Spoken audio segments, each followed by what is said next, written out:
비정상 법인 체제로 1년 가까이 운영돼 왔던 일본군 위안부 피해자 지원시설 나눔의 집이 새 임시이사 인선 작업에 들어갔습니다.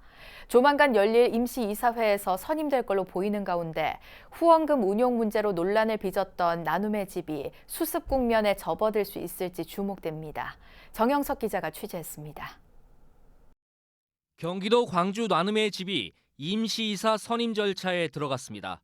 임시이사회는 한 명의 파견 이사를 경기도에 요청한 것으로 알려졌습니다. 이사진의 협의에 따라 이루어진 것으로 전해졌으며 법인 정상화를 위한 하나의 교두보를 마련했다는 해석이 나옵니다. 법인 또 지역사회, 정부 협력을 해서 정상화가 이루어져야 될 것 그리고 급선무라고 생각합니다. 대표이사 직무대행 체제의 이사회는 지난 회의에서 미뤘던 상임이사 직무대행 선임도 조만간 마무리할 계획입니다. 하지만 일본군 위안부 피해자 지원 시설이 정상화가 되기까지 아직 갈 길은 멀어 보입니다.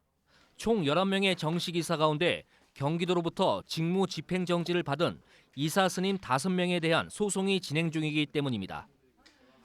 이들 이사들에게 제기됐던 후원금 횡령 등의 의혹들에 대해 경찰과 검찰이 잇따라 무혐의 결정을 내린 점에서 볼 때 경기도가 직무정지 해제 명령을 내릴 수도 있습니다.